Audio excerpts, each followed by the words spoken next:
with the company as an infantry officer in the replacement depot, and I was assigned to the 80th Division as an infantry officer. I attended the Rome Arno campaign, the Casino, the Monte Cassino campaign, the Anzio campaign. I received my Purple Heart in Italy. Wow. And what was the Purple Heart for? Injuries sustained. And I was then sent back to the replacement depot and ultimately sent to the 6th Army Group, which is a group of armies consisting of the 7th U.S. Army and the 1st French Army and part of sometimes the 3rd U.S. Army. And from there we made the invasion of southern France. We went into Germany. Our headquarters was in Heidelberg, and General Devers was the 4-star general who commanded the 6th Army Group, and he was reassigned after the armistice to the Army War College in Washington. He took his command officers with him, and the command officer took me along with him to the Army War College. I was offered a promotion to major. I thought I wanted to get out because my daughter was born. I had never seen her, and within 24 hours I was out of the service, on my way home. Oh my goodness. That's it. Makes me sound unimpressive. No. Okay, so the Army was your most important decision. So I was with the G3 section, and the G3 section is the one that does all the planning of the movements of the armies. And I know from being close to General Jenkins what the format was. And I knew that the 1st French Army was in south of France at the border with Italy, because Italy was in a different theater of operations, and our movement was not to go into Italy at all. And while I was in the war room, I get a top secret cable saying that General Delot of the 1st French Army moved his troops across into Italy to take some town in Italy. And I was faced with the ideas what to do. I knew he wasn't supposed to do it. So I sent a cable back to Delot, General Delot, saying, return to former position and hold. Signed the cable, Devers, Commanding General. I called General Jenkins, told him what I had done. He complimented me, said that's exactly what I should have done.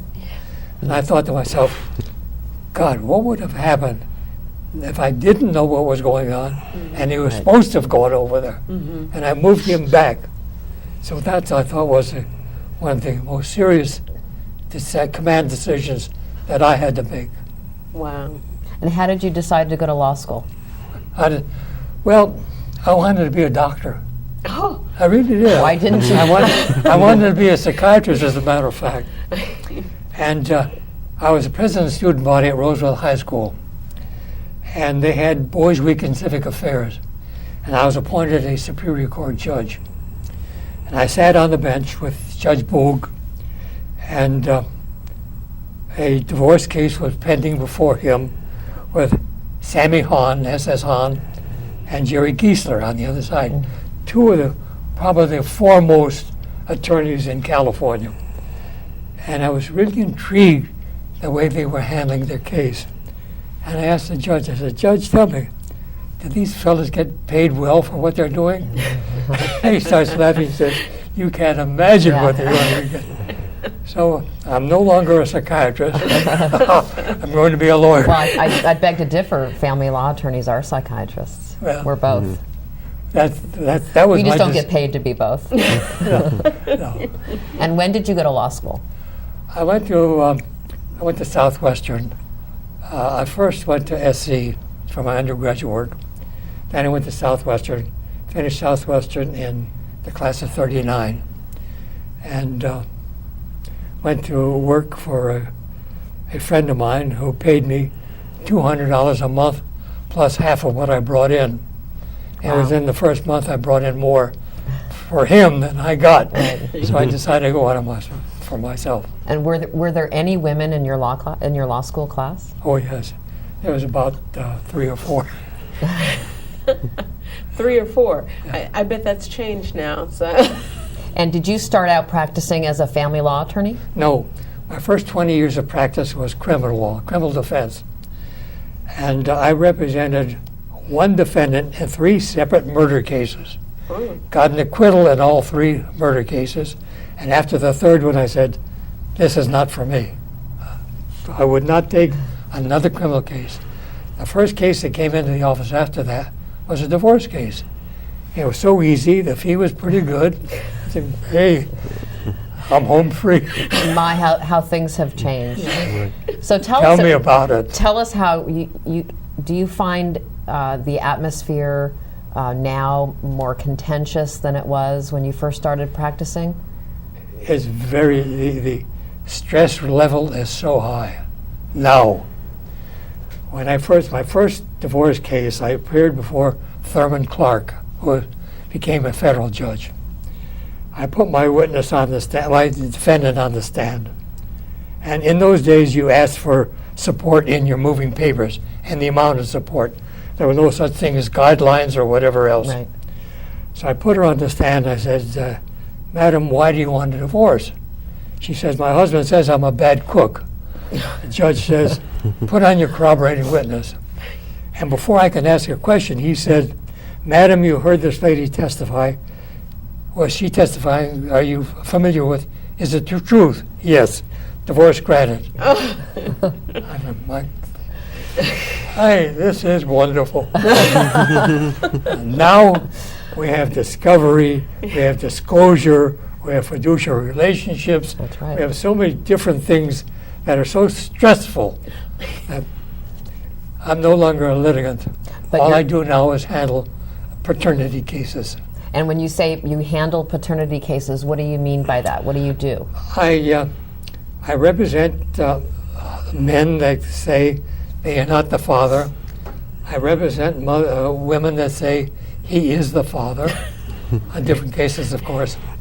And I made a study of the genetic testing and found that the DNA tests never prove paternity. All it proves that one is not the father. There's only a rebuttable presumption of paternity. But it's surprising how many judges really do not understand genetic testing and paternity as a whole. And when do you practice mainly in Commonwealth, what we At call Commonwealth, that's the only CCW place. downtown? Yeah. Okay. Now, I find that interesting because now Mr. Sussman, like I said, Mr. Sussman is a litigator in family law, and I didn't know that. I thought that DNA testing was like the solid truth No, it's now on what was going on to prove paternity. Well, let me On all explain. my TV shows, that's what they do. I mean, Right. No. Wanda, let me tell you, in DNA testing, there is such a thing as a 50% prior probability. That is where the tester assumes that the alleged father and the random man had sex with the mother. And that may not be the truth. And there's no scientific basis for that 50% prior probability. And there's a thought by some courts that violates one's due process rights. So there's a lot to the to genetic testing that, unless you're familiar with it, you don't know anything about. now, I'm not familiar with it, but what happened to that when I see on TV that this test says that it's 98 or 99% positive that you are the father? No, it doesn't say that. Okay. It says it's a 98%. The paternity index Okay. is 98%. And that's based upon a 50% prior probability, without any regard to what the non-genetic, which is not compatible with paternity, is presented like. I've never lived with a mother. I don't pay